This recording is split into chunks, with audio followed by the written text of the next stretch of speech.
We're right. good. Well, I want to welcome everybody to the Bets NFL recap for week two.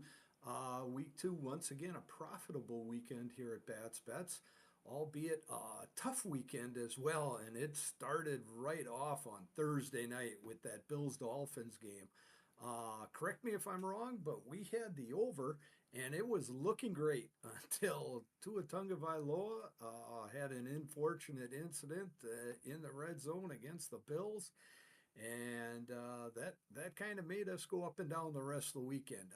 But once to me, the lasting impression about that game was the Bills really proved they belonged, and Josh Allen really proved that he is one of the elite quarterbacks in the NFL. He's had a heck of a start to the season. The Bills, of course, are 2-0, and the Dolphins are kind of in a nebulous pattern. Who knows where they're going to go or what they're going to be like, but we do know that the Bills are pretty good. So with that, turn it over to you. And what are you thinking about that game? Yeah, it definitely still stings. We had max 3 unit play on the over, and it was, I think there was 34 points. I think we needed 2 touchdowns or something like that in the second half. I think it was like 34. Um, and Tua goes down on the 7 yard line. Miami drives again with Skylar late, and Buffalo was just trying to run out the clock and get out of there. So it was incredibly unfortunate. Um, And yeah, it's like I said, that one still stings a bit because it's never how you want to start out your weekend. But those things happen. You can never handicap injuries. Code overall was spot on with the Bills. We projected the Yep. Bills to have exactly 31 points. Um, the Dolphins didn't come anywhere close. But again, Tua gets hurt and everything. I think we were watching that game, and as soon as he went down, I looked at you and I said, "This is a loss." Yeah. Like, Yep. and it sucked because again, I mean, it was looking so good, and then it was not. Um, I mean, at the end of the day, they didn't require Josh Allen to do a lot in this game because they were up. They were up early. They were in control the entire game, um, and we couldn't quite get there with our bet for both us and clients. But happens. You move on, and like I said, Bills was spot on with our projections. Yep. So that's Yep. at least a positive there. Yep. That's good to see, and it's good to see moving forward that we'll have that ability to be pretty accurate. I think with the Bills. Uh, Yeah, that was not an easy thing to overcome the rest of the weekend, starting out with a 3 unit loss, but that's exactly what we did. Um, Moving on to the next game that we have on our recap, the Raiders versus the Ravens. This is a ball game that really started out the weekend of the underdog here, with the Raiders coming through with a 26-23 victory over the Ravens, who at the time, and I still think the Ravens are going to be a good team. I think they're a quality team. I'm starting to question myself whether they're a top 10 team. Um, Gardner Minshew did it last year, though. He took the Colts into Baltimore and beat the Ravens, and this year he took the Raiders into Baltimore and beat the Ravens. Uh, One great game, though, by Devontae Adams. Every time I looked up on the screen where the Raiders were on, Devontae was making a play. Just shows you what quality individuals and why you want to look at overall team strength uh, really comes into play. For the Ravens, they're going to have to pick themselves up, dust themselves off, because they've really got some work to do. Because that one's got to sting. They had to have that one circled as a W on their schedule before they were going in. And in the NFL, any given Sunday, you just don't know who or what's going to take place. And I think the Ravens are a little shocked. We'll see how they answer back here in week three. But what do you got to say about that one? So we did not have any bets in this game. We made the spread very close to the line, about 9. And once again, we projected the Ravens exactly on at 23 points, which was nice to see. Raiders was off, obviously. Also leaned towards the under in that one.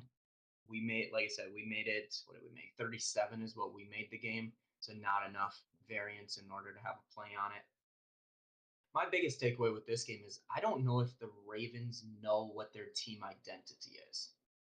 I thought in week one against the Chiefs, Lamar was very, say, run focused. He was trying to run. Pass plays he was running. They didn't do a ton of read option in that first one, where in this game, Lamar only had 5 carries, 45 yards with a long of that 25-yard run. Um, but, I mean, I don't know. Something's just off with the Ravens, I think, right now. Not quite sure why. And then as far as the Raiders go, they're going to have to figure out something on the ground. Their O Hmm. line isn't creating any holes. I mean, 17 carries for only 27 yards um, isn't going to be enough to get it done in a lot of weeks. And I don't think you're going to be able to rely on Gardner Minshew to go 30 for 38 consistently against good football teams and get wins. But that being said, I mean, they walk out of here with a win, 1-1, and the Ravens are 0-2. So, I mean, obviously something worked out for them. But I think this is more of a problem for the Ravens than it is applauding. I mean, the Raiders, they did what they needed to do, but the defense for the Ravens made Vegas completely one dimensional and still couldn't get out of here with a win. And obviously there was the questionable, I'll say, pass interference call with Devontae in the end zone. Um, I mean, there was some contact there. Was it enough to get a call? I don't know. Was it as egregious as the one in the Kansas City game that we'll get into a bit later? No, it wasn't that blatant. But I mean, at the end of the day, again, congratulations to the Raiders. They got it done. Yep. Yeah. No, at the end of the day, if you've got more points than your opponent, that always goes for a W for you, and that's all Only thing that that really matters. matters. Yep, that's the only thing that matters at that level. And once again, congratulations to the Raiders and Coach Pierce for walking away, playing in a tough environment, and getting a W. Uh, Continuing our theme of it was the weekend of the underdog, the Green Bay Packers versus the Indianapolis Colts, with the Packers being the underdog in this case, coming in with their backup quarterback Malik Willis and pulling out a victory, and really was in control of the game, even though the final score ended up 16 to 10. I really thought the Packers controlled the game with their ground game. Survived a center throwing up on a football on a on a passing play that would have pretty much helped them out. And I said going into this game, this would be a real test for the Packer defense. This was going to tell us a lot, and while I'm not convinced it told me everything about the Packer defense led by Coach Halfley, uh, I think the Packers got to be pleased that they held Indianapolis to 10 points and walked away with a victory with a backup quarterback. Uh, and I think the Packers are also happy that they've got a running back now, that they gave Josh Jacobs the ball over 30 times, and that was the first time they had done that in over 20 years, I want to say, and something Hmm. Aaron Jones had never done for him. Uh, and on the other side, I was just surprised that the Colts couldn't put up more points on the Packers. Um, a couple interceptions out there. One was just kind of a punt at the end of the game, so you kind of take that away. But a couple bad plays by Richardson, and I also think it was more of a testament. You got to start thinking, if you're Indianapolis, is Richardson really our quarterback of the future? Because it was Gardner Minshew who led them to a lot of W's last year. It was not. It was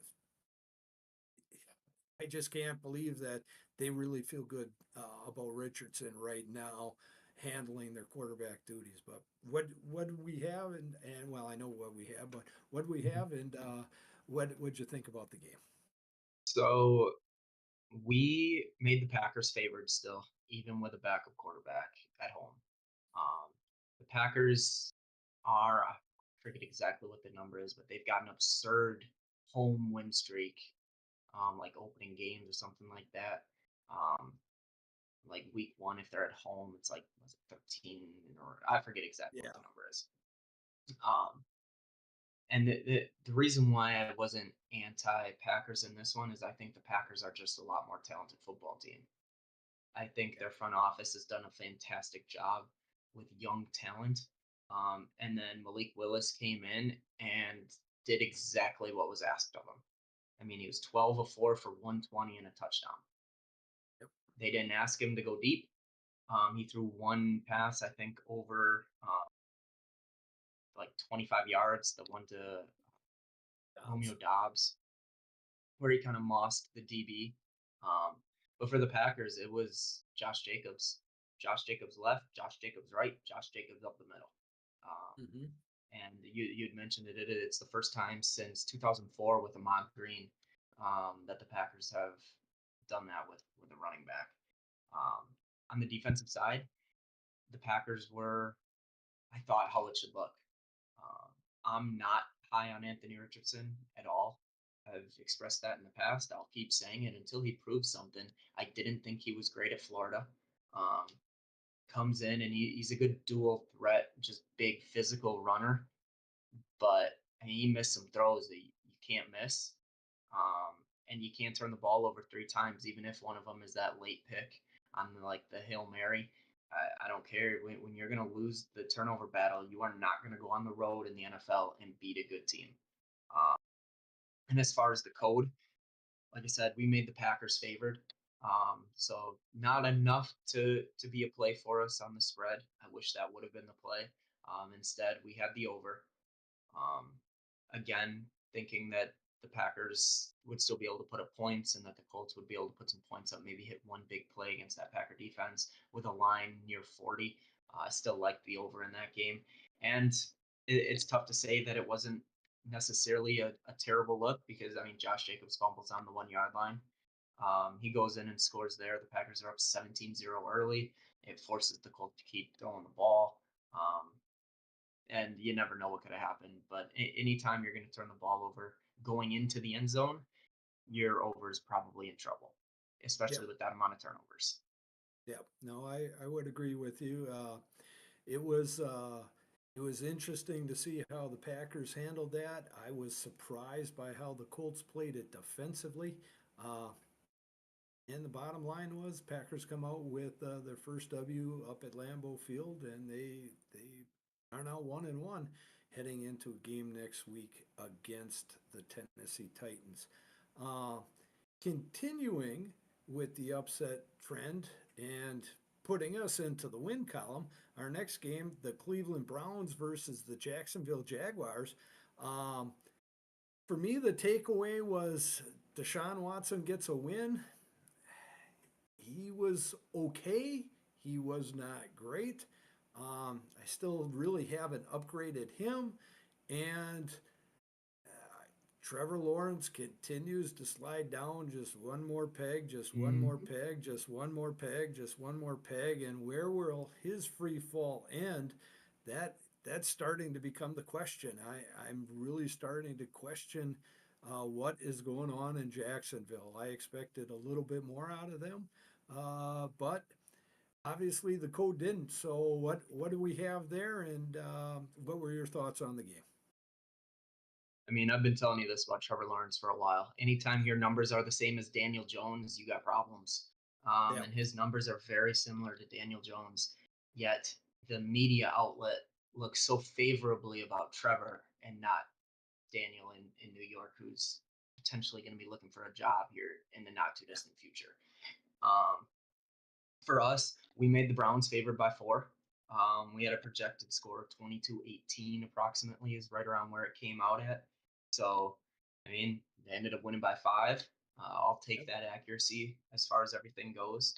Um, with then slightly looking at the under, obviously nothing enough to for that to be a bet, but did have one unit on the Cleveland Browns +3 or 3.5 on the road, and that got home for us. And truth be told, it was never really, I never felt worried about that. It was always just kind of on one of those side TVs for us where the game was on, but we weren't really watching it as much just because I felt good about that from early on. As soon as Cleveland took that lead in the first quarter, um, they were never not covering, so to speak. yeah, So yeah. And that's one thing I've heard you talk about with different people, different clients of ours, is that it's always nice when you've got that bet. That bet has to be covering. and we really felt comfortable. Even getting points, we're covering right away, and we really felt comfortable that it never was Yeah, it was going to never in go jeopardy. the other way against us. Never really in jeopardy, and that's always it's always fun when you get some of those no sweats, and we needed a couple of those, and the Browns provided that for us. Uh, Looking at another no sweat bet that we had, well, at least I thought it was a no sweat bet. The Jets versus the Titans. The Jets ended up winning this one 24-17. Aaron Rodgers with a slight bounce back. I'll call it a slight bounce back on the road. Looked better than what he had previously, but as you're about to tell me, he had similar numbers to Daniel Jones. So Daniel Jones continues to be that litmus test for everybody else to climb over. Somebody who hasn't climbing over that litmus test is Will Levis. Will Levis is He still had making another bad one of those turnovers. turnovers. Yeah. He's just making bad turnovers. He is doing things to make the Tennessee Titans lose. And as of the time of the recording, we've already had one young quarterback benched because their head coach feels their team is better off with a backup. I just can't believe that Will Levis is long for that Tennessee job. This is the second game in a row where arguably he has cost them the game. And now you're looking at having a depleted Packer team come on board, a game where the Titans may think they can get a W. And can you really afford to go with Will Levis a third game in a row and hang with him? I don't know. Uh, he had the first game he ever played, he had 4 touchdown passes, and everybody was raving about him. Since then, he's had he's 2-8, if memory serves me correctly, and he is averaging 1.3 turnovers a game, and most of those turnovers are what I call game changers, and they change the game in the wrong way. And you can't have game changers. We mentioned the Richardson boy throwing that punt at the end of at the end and getting a turnover on a Hail Mary. That's one thing. But when your turnovers lead directly to scores for your opponent, or your turnover directly takes points off the board for you, uh, you just can't have them. And he is prone to do that. And I wish Tennessee good luck if they keep him in as their quarterback, because he's going to cost you. He has obviously hurt them more than he has helped. But, can't say that we hadn't had that one predicted. So, what the coach saying? What do you have to say about the Tennessee Titan versus Jets game? So this was 2 units on the under. Uh, got a little bit close late, closer than I would like. Um, but again, it was never really in jeopardy. At least I didn't feel it was. Um, we made the score right around 16-15 or so, mainly waiting to see like what would happen with the offense of the Jets, which didn't it didn't look great. It wasn't bad, but it didn't look great. Um, and I mean, and we'll get into this more when we record our preview videos. Mm-hmm. Um, because Tennessee right now is favored this upcoming week to get their first win of the year. But according to beat reporters for the Green Bay Packers, it's a legit possibility that Jordan Love is going to play. Um, Yep. and if that is the case, I would expect that line to move dramatically in the other direction, and Tennessee to potentially be 0-3, which then brings into that the talk of, okay, well, do you bench Will Levis? Is he really the guy? But as far as this one goes, yeah, we liked slight lean Tennessee on the spread at home getting points, especially over a field goal. Not nearly enough for us to make a bet on it. The only bet we had on this one was the 2 unit under, which hit for both us and clients, and it was nice. Yep. Yeah, and it was definitely needed at the time. And as you can see, we're starting to rack up some of those wins and overcome some of those losses that we've been talking about here at Bats Bets. And that's why you turn a profitable weekend in the NFL. You're going to survive some, and not everything's going to go like week one when we virtually swept everything. Not with a single loss on our tickets, only one push, but getting back to the NFL week 2, the next game we want to talk about and continue that underdog, the weekend of the underdog, the Minnesota Vikings beating the San Francisco 49ers 23-17. Um, it's starting to make me think that, you know what, if you make your offense simple enough for Sam Darnold to let his big strong athletic body just be the show and not make him think too much. Sorry, Sam, I don't mean to call you a dummy. That's not what I'm trying to say. But if you simplify things and you just let him react to it and you let him make plays, maybe he can do something. And Sam went into this. He didn't have his number 2 receiver in Addison out, didn't have his tight end, lost Jefferson early in the second half, I want to say, maybe midway third the second half. in the third And quarter. they pulled out a W. Uh, and it also makes me think maybe San Francisco really could use Christian McCaffrey, and maybe Brock Purdy does need to have superior talent all around in order to win. These questions are starting to creep in, and where it'll creep in for Brock Purdy, and I'll mention this more on our previewing week 3, is San Francisco is making a decision right now, the front office. Are we going to pay Brock Purdy like he is a cornerstone of this franchise, or can we do better? That they've got to ask themselves that question, because if you look at the two quarterbacks on the field that were both in San Francisco uniforms last year, you couldn't convince me that Sam Darnold wasn't the better of the two. So, with that being said, what the code have to say, and what do you have to say about this? Um, so we had a bet on the over that ended up losing for us because I mean each team had a possession inside the 5 yard line and turn the ball over. All we needed was one of those to result in six, and that's another unit um, positive for us. So we did end up losing that one.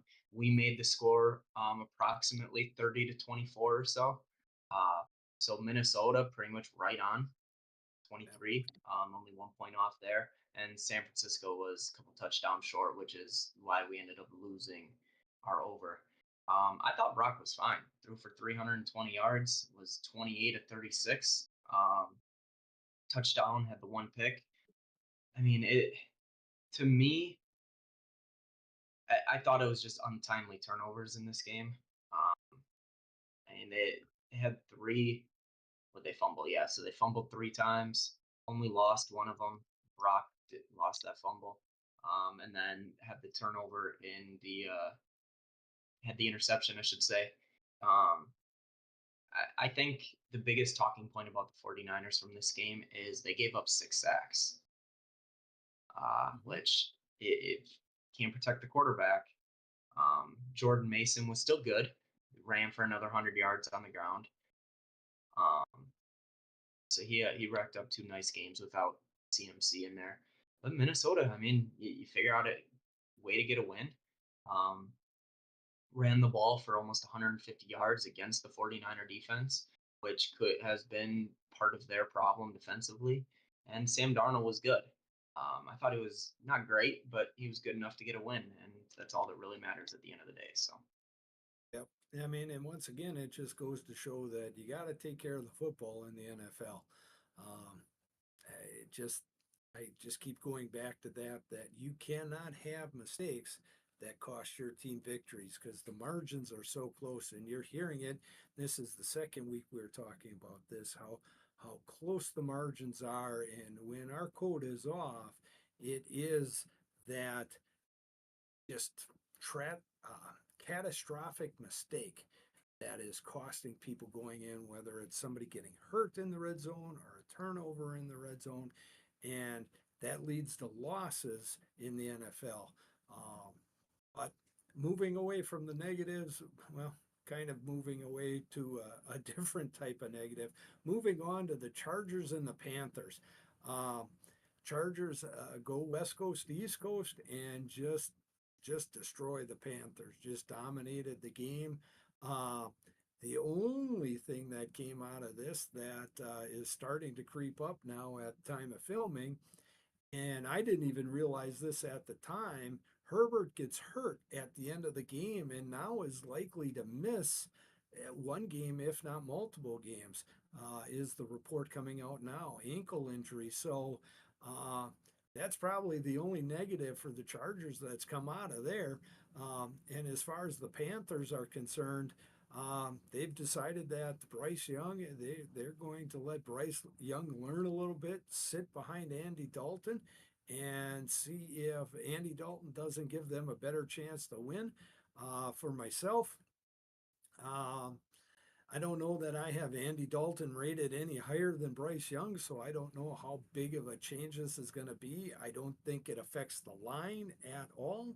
And I just think the Panthers are just, ever since they've made a catastrophic mistake in the front office in the trades that they've had, giving away, trying to get the number one pick and making a mistake, giving away DJ Moore, giving away CMC. They just, their front office has caused this. The front office is the one that deserves to be fired, has been fired, the owner.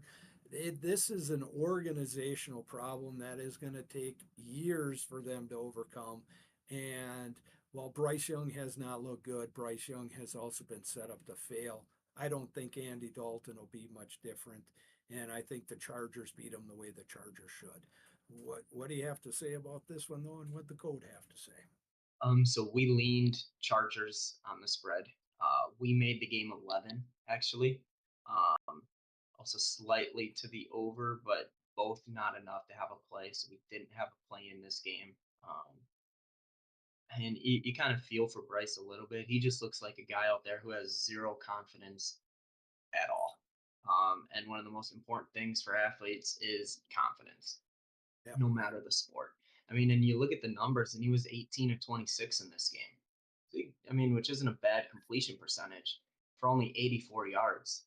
Like, and I say it all the time when we're watching the games. At some point, you got to take the training wheels off these guys. mm-hmm. You see it a lot in college as well. If you're going to handicap the quarterbacks, Bryce Young was being handicapped by Yeah, their system, by their yeah, play calling, by their lack of talent. Andy Dalton will be no different. yeah, Like I agree. it isn't going to matter. And just looking ahead, who do they got this week? They play the Raiders. They got to come to Vegas. So they Yeah, got to come west against a team that just got a really good win. I mean, you feel for Bryce. I don't know how they come back from it, as far as him being a quarterback in Carolina.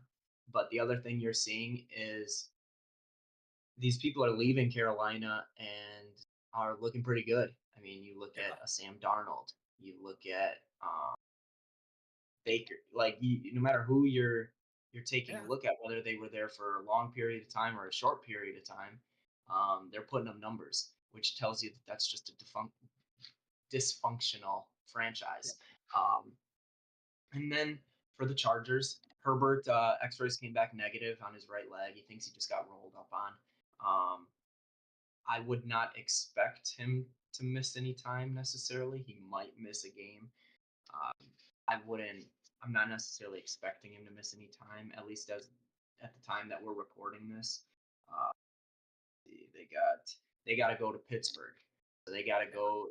They travel back to LA, then they got to go back east again, which doesn't necessarily bode well, just from a travel point, especially with a dinged up quarterback. But one thing you do see with the Chargers that you don't see with teams like a Carolina, or even as we mentioned earlier with Baltimore, I'm not worried about the Chargers' identity. They know what they are. And that's one of the yeah, biggest benefits to a Jim Harbaugh team is they know exactly what they are. For the first time in Herbert's career, he's not asked to do everything. J.K. Dobbins ran for 130 on the ground, had another long run, busted one for 40 plus.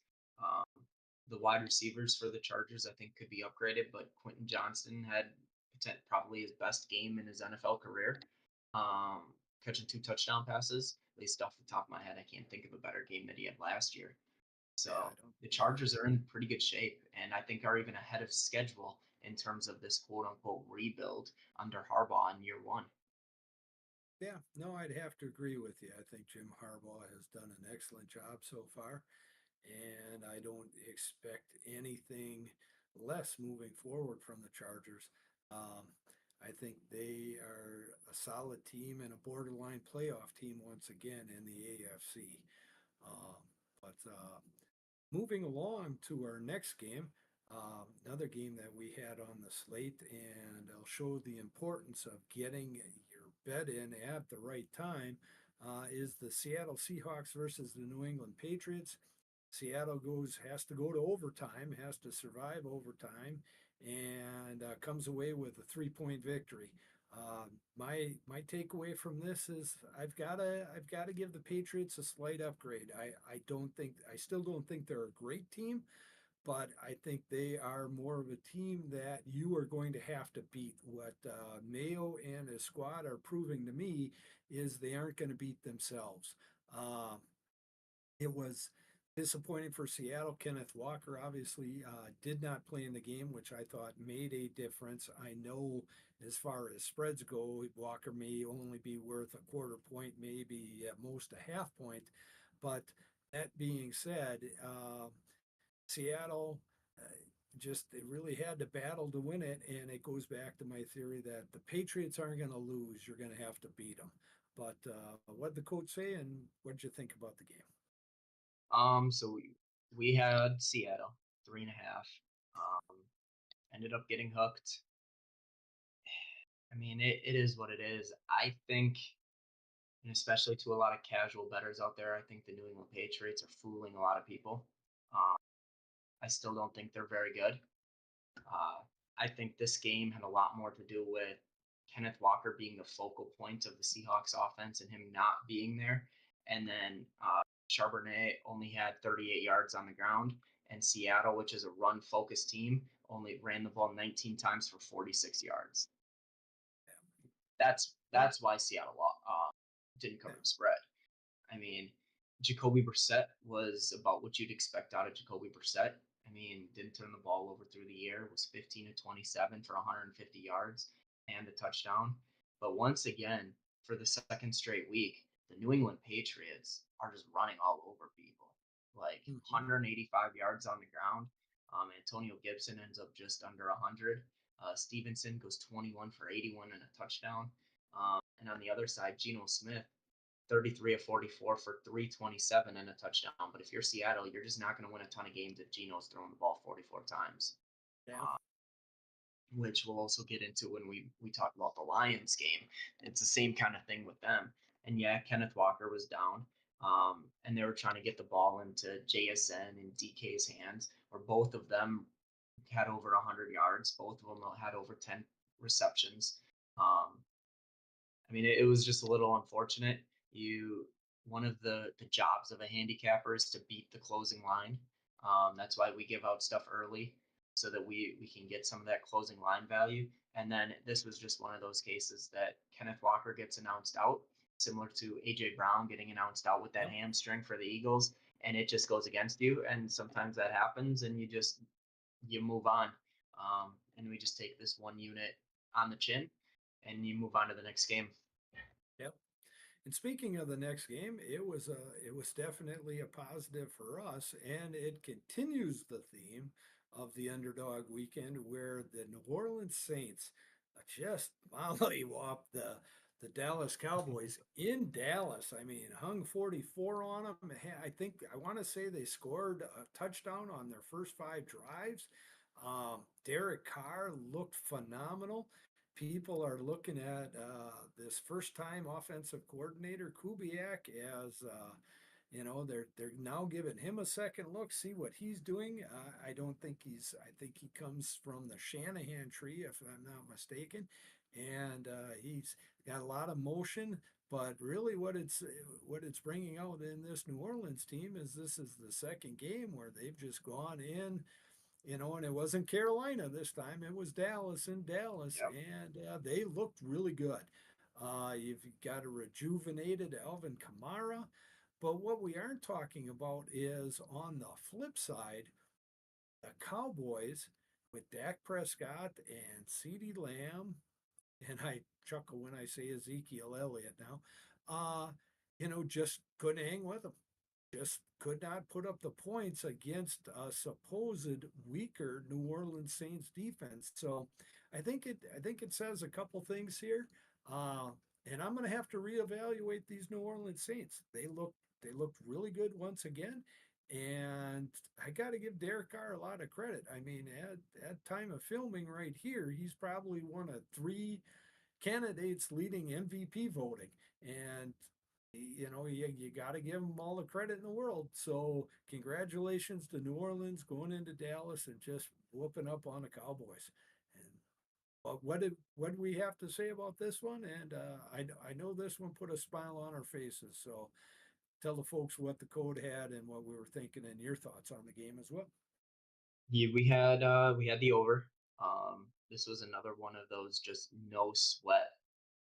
Pretty much, I mean, they scored 9 points in the second half between the two teams, and it still went over by multiple scores. That's just what happened. I believe it was 6 drives. I think they scored on Oh, all five of yeah. touchdowns in the first half, and I believe they scored a touchdown on their first drive of the second half as well. Okay. Um, Derek Carr was he only had to throw the ball 16 times, was 11 to 16 for 240, 2 touchdowns, did throw a pick. And you mentioned it, but this is the first time that I can remember in a while that Alvin Kamara looked upper echelon running backs in the NFL again. Um, as far as Dallas goes, I thought Dak, he threw 2 picks, 27 of 39 for 393. Um, but once again, I mean, and even down, the Cowboys still tried to run the ball 21 times in this game. That's one of the things that stuck out to me, looking at not only just watching the game on one of our other, like a side TV because it was a blowout, um, Yeah. but the Cowboys and Mike McCarthy always preaches this balance, but then he never really is a balance. But Yeah. he still ran the ball 21 times. They ran it 21 for 68 yards. Like, that is not how the Dallas Cowboys are going to win football games this year. You're not going to win with Ezekiel Elliott and what's his name? Rico Dowdle? I don't even know who he is. Click on his name here. I mean, he was from South Carolina. Okay. Yeah. Fifth year guy out of South Carolina. I don't even know who he is. Like, that should tell you something. And I watch as much NFL football as just about anybody. Yep. But again, the Cowboys, if they're going to be successful, Dak Prescott's got to be in the MVP conversation because they are throwing the ball. Yeah. Unlike the game where we talked about just before with Geno Smith, Dak needs to throw the ball 40 times a game on this Cowboy team Yeah. for them to On win. this Cowboy team. Yep. Um, I agree. CeeDee Lamb only had 4 catches, did have 90 yards and a touchdown, had a 65-yarder. But 4 catches for CeeDee Lamb's not enough, and that is on McCarthy and the OC. You've got to figure out ways to get your playmakers the ball, um, and go from there. But I mean, Yeah. congratulations to the Saints. I completely agree with you. I thought they were going to be one of the worst teams in the NFL, and through 2 weeks, it is early, but they do not look like one of the worst teams at all. So Yep, they don't look like one of the worst teams. I got to give New Orleans credit, and I actually have them vying in that NFC South for a playoff opportunity. I thought Atlanta would just put a chokehold on that first place, but our game we've got coming up that we'll talk about with the Buccaneers, along with New Orleans, is really going to make that a three-team race, and one of those teams might sneak into the wild card conversation as well. But getting a little ahead of myself, let's hop back to the next game where you've got some real interesting stats in this game. The Washington Commanders versus the New York Giants. You've got two teams where I don't think either one of these teams is a playoff team, but they're very similar in talent. The Commanders pull away with a 21-18 win. And correct me if I'm wrong, but the Commanders kicked like 7 field goals. yeah, Did they even I've never punt the seen that ball before. in the game? Or maybe they had one punt in the game. I mean, this is you look at their stats and you're thinking, and just watching the game kind of on the side, and I'm thinking, man, they're driving again. They're driving again. Jaden Daniels looks pretty good. Of the young quarterbacks, I think as of right now, he's the best one of the bunch. Mm-hmm. And I'm looking at Daniel Jones, and Daniel Jones isn't killing his team, but they're, he's not lighting the world on fire. And I'm thinking to myself, how is this game close? And I'm glad it was because, we predicted a close, low scoring game, and the Commanders just couldn't put the ball in the end zone. That was my lasting takeaway. I didn't really have an uptick for either one of these teams or move either one of these teams down in my power rankings. But what what'd you have to say, and what'd the code have for this one? So we had 2 units on the under in this game, which I'm gonna call it a lucky win, um, mainly because the Commander you mentioned they did not punt. They did not punt the entire game. They Yeah, scored on 7 possessions and just kicked field goals. Jaden Daniels was good, 23 of 29 for 226. Also ran 10 for 44. Um, and we'll see. But and Daniel Jones, you mentioned him too, wasn't bad. Um, at the end of the day, the Giants scored 3 touchdowns, the Commanders scored zero, and the Giants lost. Now, the kicking injury for the Giants was definitely played a factor. yeah, Um, but at the same time, I mean, if you score on 7 drives, and they did cover the spread, which was a slight lean for us, not yeah, not enough to be a play. I mean, we just the only play in this one was the 2 unit under. Um, but but yeah, I mean, it's this was an interesting game to say the least. yeah, Yeah, Malik Neighbors look good though. I mean, 10, yeah, 127 found the end zone. yeah. Except for that last drop, I thought he had a heck of a ball game. It's just too bad that that's what's going to be remembered uh, in his stat line for this game. But moving on, Just hold on, and just gonna answer a question real quick. oh yeah, go ahead. See, Andy Dalton 4-0 lifetime versus the Raiders. Andy Dalton has not played on a team as bad as the Carolina Panthers. Just Yeah, the just Panthers throwing it. suck. They got no talent. Yeah, yeah. This, like I was saying about the Panthers, and I wish Andy Dalton the best of luck. The Red Yeah, for Rifle sure. has, he's always been a class individual in every dealing that I've ever seen him been in. However, this Carolina Panther team needs real help from the top down. They need to add talent to this NFL roster. Usually, NFL rosters, there's not this big a disparaging amount between talent from one team to the next. And you're seeing it. The Carolina Panthers are well on their way to getting the number one pick once again.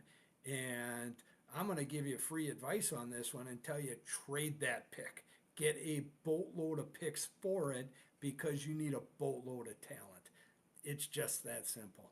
But good luck to Andy Dalton. Mhm. Uh, he's a class act, and I wish him the best. Uh, I just don't think, and I don't have the Raiders evaluated very high as an organization either. And I think there is a big gap between the two. And I think you'll see it this next week. There's my preview for the Raider Carolina Uh, game. and what I'll say about that is this little bit of a look ahead, since it got brought up. We made the Raiders a slight favorite in this game. They're favored by about 5.5, according to the sports books. I agree. It looks easy to take the Raiders. Um, there's a lot of bright lights in Vegas for a reason. Usually, when Yeah. something is that easy, it is not that easy. And I will say this: sharp bettors have been on the Carolina Panthers for 2 straight weeks and have gotten beaten 2 straight weeks, Yep. um, which is something to kind of take a look at. Uh, and just again, since we're talking about it, we'll give a little tidbit here for us and what we're going to have this week potentially. We love the under with our Yeah. projection. Just Yeah. throwing that out there. Not going to give an exact number or how many units or anything like that. If you want to take a look at that, go check out our website, batsbets.com, and look at that NFL package where it's already paid for itself just through 2 short weeks. But Yep. getting kind of back to our previews here, that's just kind of what I had to say about all that stuff. So, Yeah. Yeah, but definitely thanks for the question. Keep the questions coming. We'll back out right out of our script here and answer anything that comes our way. But the next thing on our docket here is the Tampa Bay Buccaneers beating the Detroit Lions in Detroit, continuing the weekend of the underdog. And Baker Mayfield, I mentioned it before, he's one of those candidates you got to throw in for MVP consideration.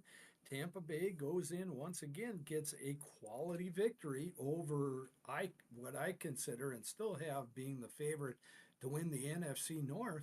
And I I just think Baker's found his place. I think he's found the right situation. He looks comfortable. He looks confident. Uh, and this was a situation where the real Achilles heel of the Detroit Lions, I truly believe this, and I always talk about organizations from the top down. You have the people in the front office to the coaching staff to the players. I think this was a coaching loss. I think this loss is on Dan Campbell and his OC, who was the hottest name out there and didn't strike while the iron is hot and take a coaching job. And oh, by the way, that's a mistake in the coaching world. I'll just tell you that from a personal perspective on that. You got to strike while the iron's hot because you never know when that iron's going to get hot again.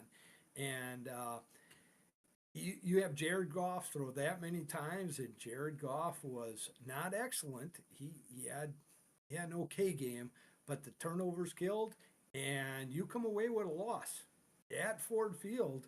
And congratulations to the Buccaneers. Uh, I think you're playing a little better than I gave you credit for, and we'll continue to see how much Dan Campbell hurts his own team. But what the code have to say, and what were your thoughts on the game? So we made the game one actually. This was as close to becoming a play without being a play as we could have had. We would have had the Buccaneers.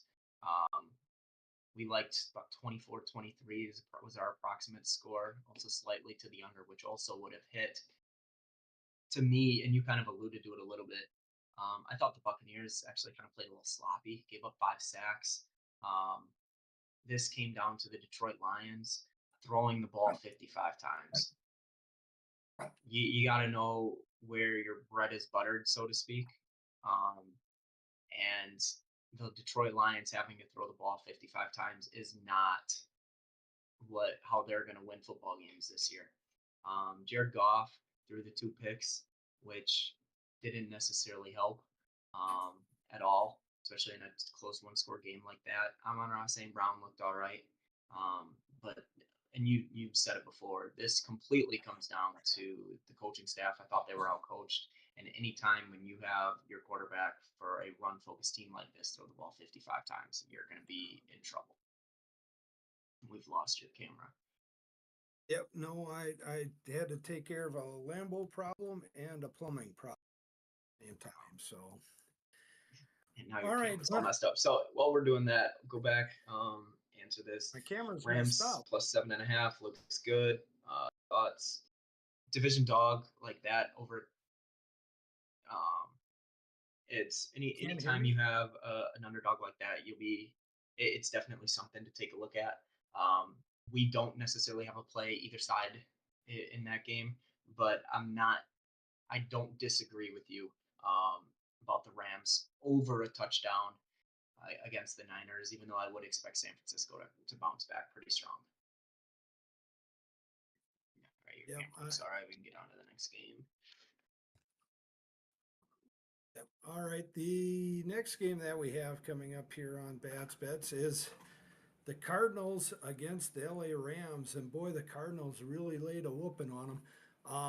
Kyler Murray finally figured out it is his job to throw to Marvin Harrison Jr. And oh, by the way, it worked out really well for you. Uh, keep doing that, and you'll both of you in consideration for Harrison Rookie of the Year, Offensive Rookie of the Year, and Kyler Murray MVP or Offensive Player of the Year.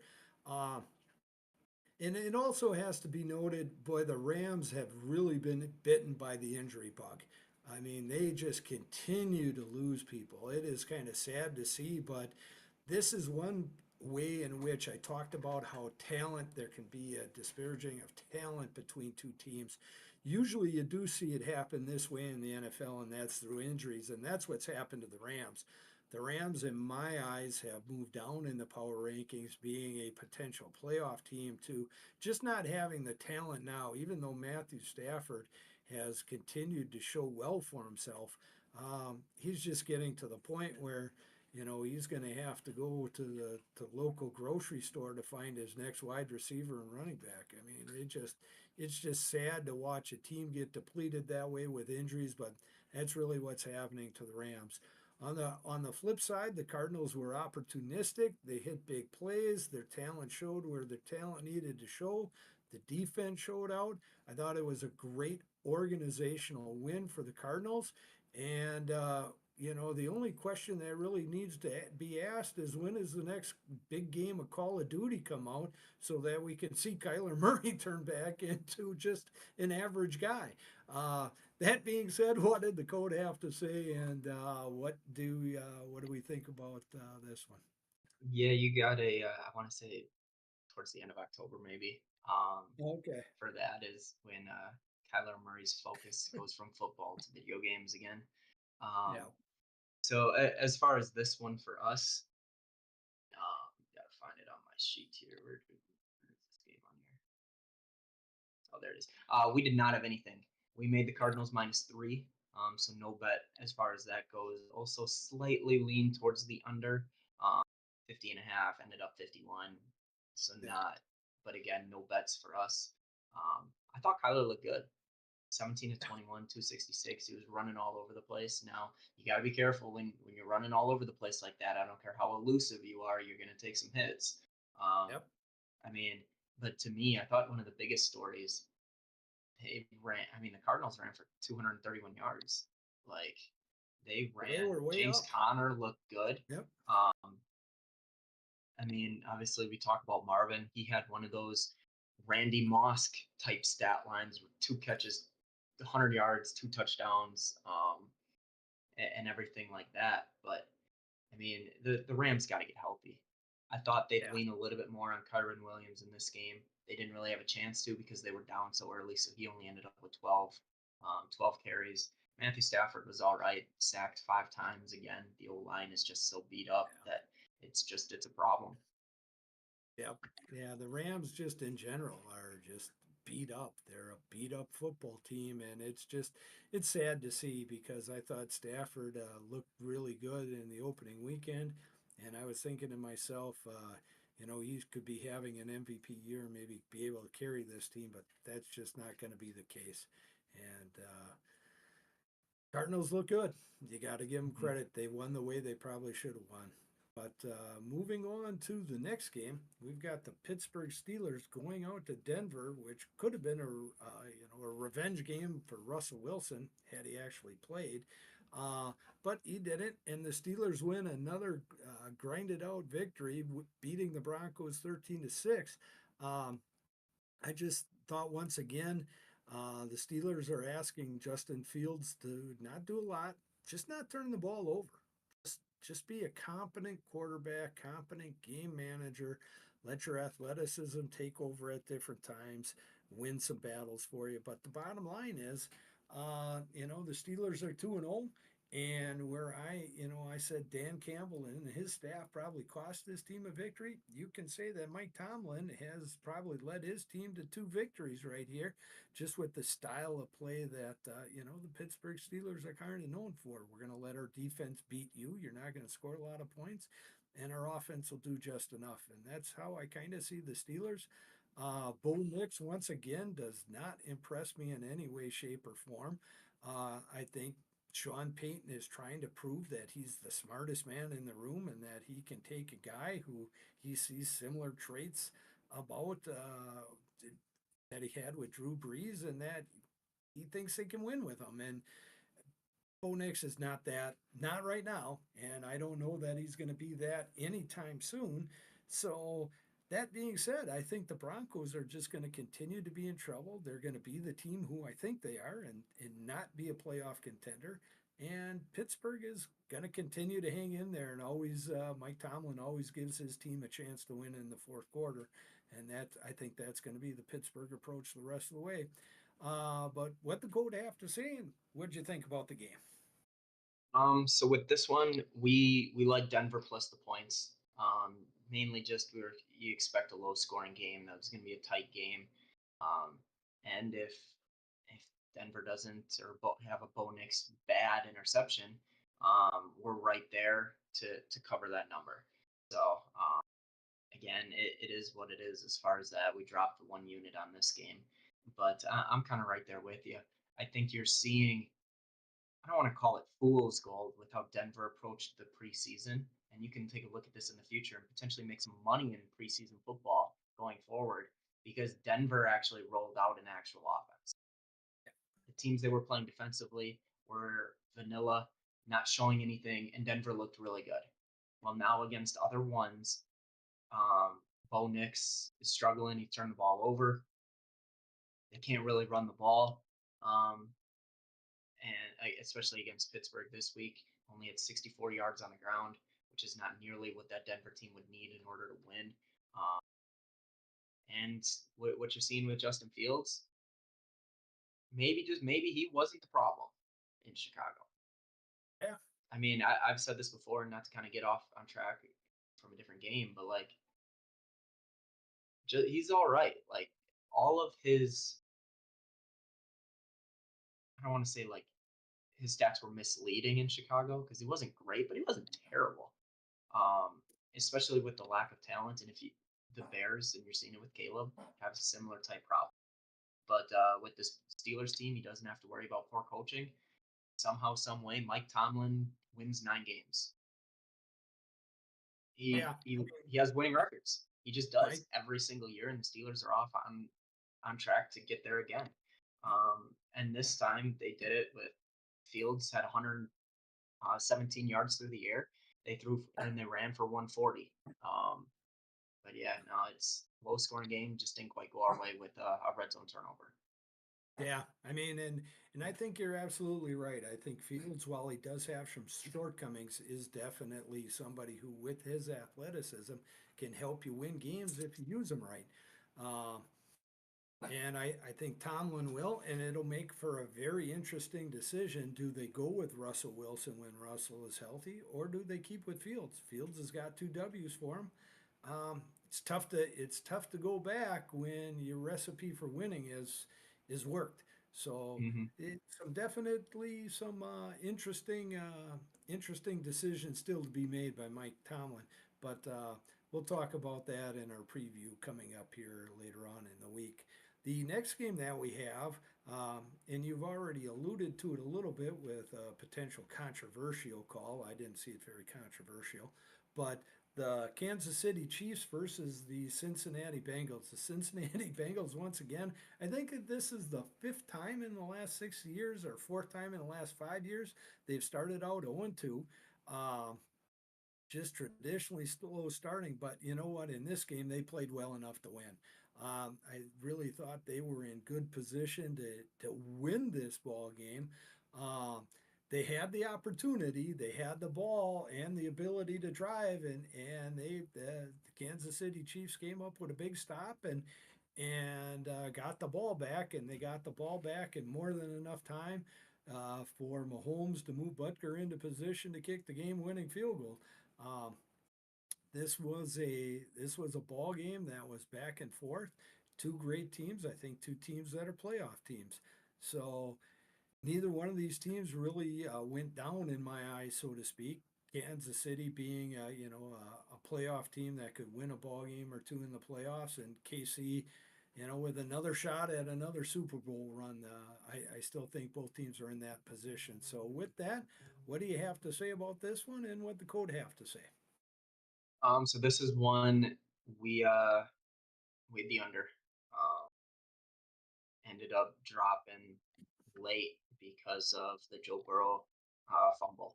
He doesn't fumble, we cash our ticket fairly easily. Um, and he had some big plays. Mahomes had a couple bad picks. Mm-hmm. Um, and then the Burrow fumbles would kind of cost us there. I definitely think we were on the right side of that bet. If that game popped up again, I would bet the exact same thing again. Um, we also slightly leaned the Chiefs in this one. mainly because again, just waiting on Cincinnati to kind of show up. They always start slow. Um, and they actually looked. I thought Burrow looked as good as he's looked all year. Um, I thought this was, and statistically it was. I thought this was one of Mahomes' worst games he's played as a starting quarterback. Like I said, a couple bad picks, and I believe the 151 yards was his lowest, at least in like a normal um, game. Something to watch out for with the Chiefs, though, is Pacheco. Um, Yeah, yeah. Pacheco, I'm hearing, is out for quite a few games, if not potentially being the season.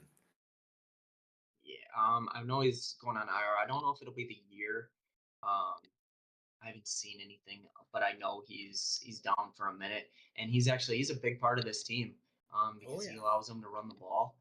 He's a very hard, tough runner, picks up tough Hmm. yards, and now it's just going to put everything on Mahomes' shoulders. Which, I mean, we don't bet futures. I know I jokingly said to you that I was going to throw some pizza money on a Mahomes MVP after watching them in Week 1.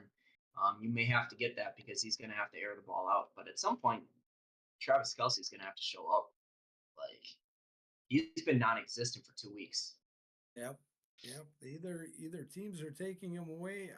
Or yeah, he just isn't we're not seeing the production out of him yet, but they've got two victories. I still think Andy Reid does a heck of a job scheming things up. He's always been one of who I consider the the top of the line coach in the NFL. And part of that might be by design. They need the big fella to be around at the end of the year and to make big plays in the playoffs. So to give him a little bit of rest here at the beginning of the year and to not utilize him as much might be just exactly what is going on in Kansas City.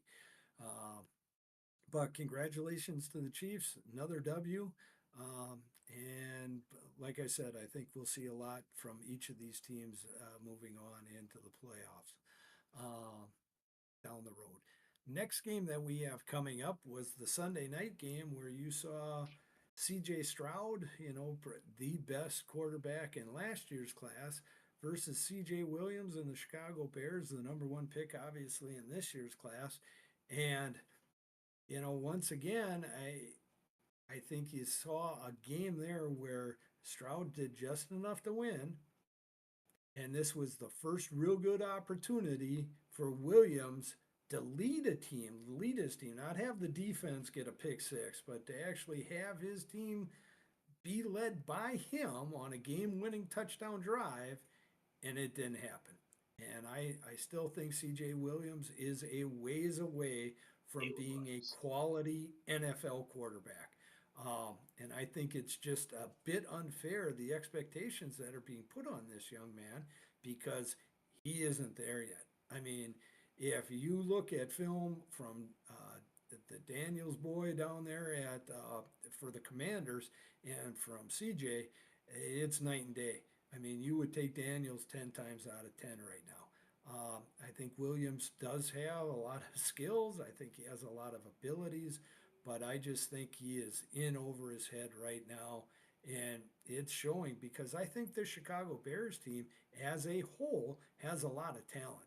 There is a lot of talent on this roster, borderline playoff talent, but they aren't going to get there with this level of quarterback play. I just don't see it. I think their offensive line needs to improve a little bit. Their interior of their offensive line is bad. That's the only way to put it. And I don't think that helps Williams at all. Uh, on the flip side, Texans did enough to win. They came out with a home victory. It was not the best performance I've ever seen out of the Texans. I expect more out of them, but they got a W at the end of the day. So, what did the code have to say, and what were your thoughts on the game? So we made this game 6. We made Houston -6. So slightly would have been on Chicago with the line being 6.5. Also slightly liked the under again. Not enough for anything on either side for this one. Um, I thought I'll talk about Houston first. I was a little disappointed that Joe Mixon was only 9 for 25. Um, I thought that would I thought he would have a lot better day there. Thought the Bears defense did a very at least solid job against the run.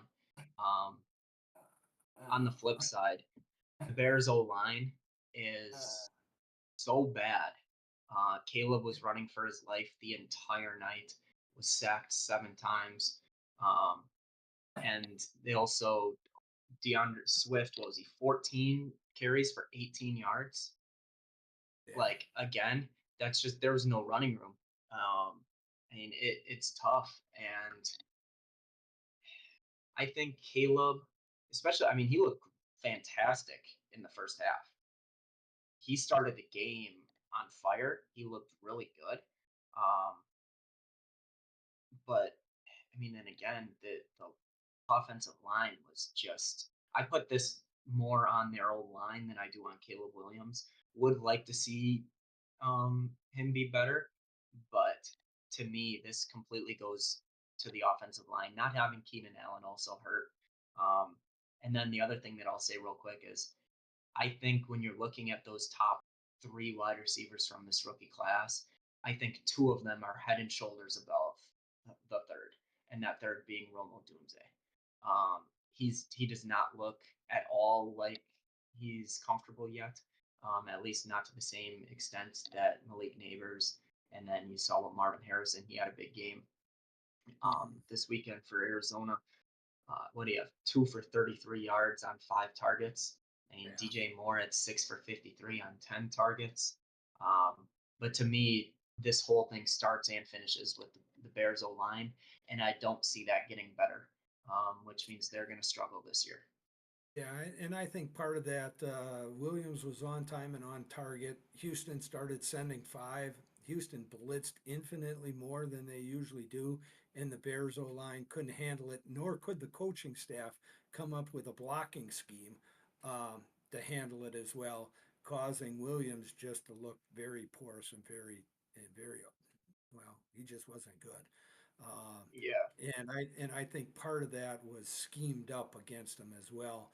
But it's just one of those things where, as an individual, as a player, as just a football player and quarterback, to have the knowledge, and maybe he's not allowed to do it yet, to change the blocking schemes and to try and help himself uh, get out of some bad situations. I mean, Mhm. Houston, once again, I just think they out coached the Bears in this one as well. Yes. So I just You got think to all day chip. You got to bring long, in this max was max good. protection. Yeah, Something. yeah. I mean, they never did anything like that, and it just, like I said, Williams isn't there yet. I'm not saying he's going to be bad. I'm not saying he's a bust. I'm just saying he isn't there yet, and I think the expectations that are being put on the young man are just flat out unfair because he is not there.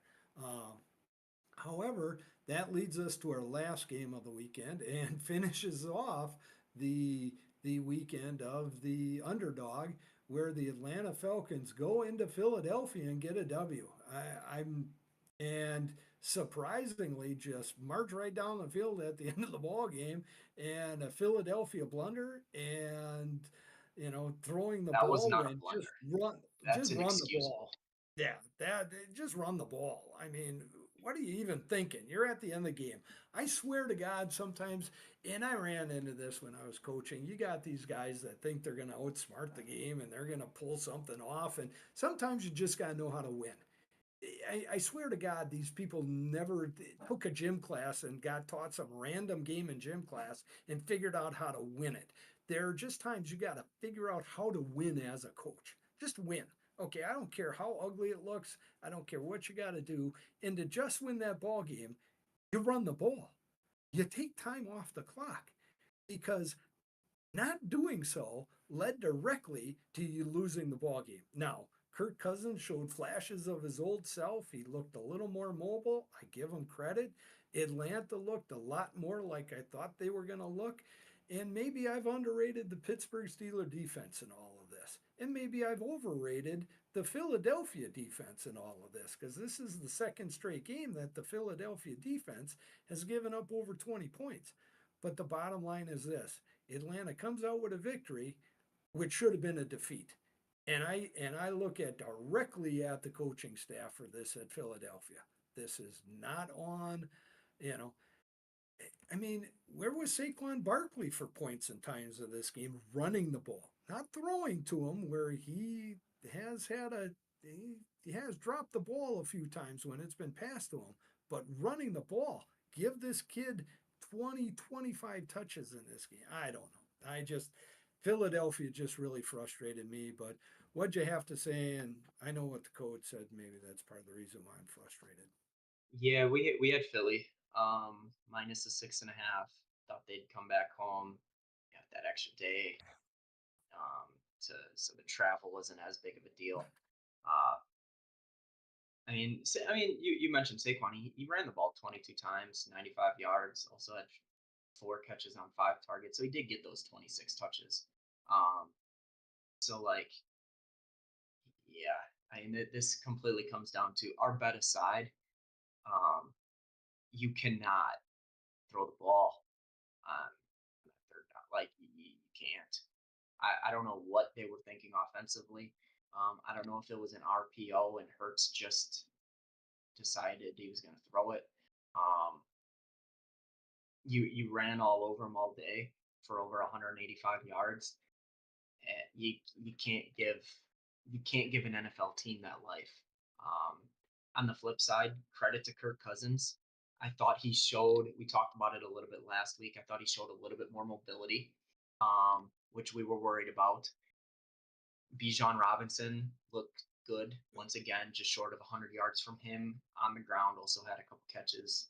Um, it really comes down to the Eagles' defense is still is still struggling. Um, they gave up 150 yards on the ground to the Falcons, and although I think the Falcons have a good running back and a solid O line, the Eagles put a lot of first round picks into the center of their D line in the guys from Georgia. Um, at some point, Got to produce. you got to look at them. I mean, they ain't getting the job done. You brought Jordan Davis in specifically to stop the run, and they're getting run all over. Now he's not always on the field because they use him primarily in run downs, which isn't necessarily when they're getting killed. But at the same time, he still hasn't. And I loved him coming out of Georgia. He hasn't proved to me that he's a stud interior D lineman. Um, Jalen Carter, when he's got his head on straight, has been good, and when he puts effort forth, he's been good. But you don't get that every time. And I think they definitely are missing Fletcher Cox. I Oh, think 100, everybody talked about the Kelsey retirement and not as much about losing Cox, and that's come back to hurt. Um, yep, Tush yep, Push looked better, I thought, than it did against the Packers. Now, could that be credit to the Packers' defensive line potentially? But I thought that was back, and those also small concerns about that play not being what it was without Kelsey, I think that was squashed. Um, we didn't really have anything on the total in this game, just the spread.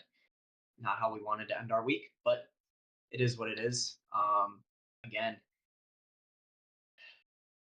the Eagles had a blunder that is inexcusable, and to be completely honest, I think it should be a fireable offense. You can't do that. You directly cost your team a win.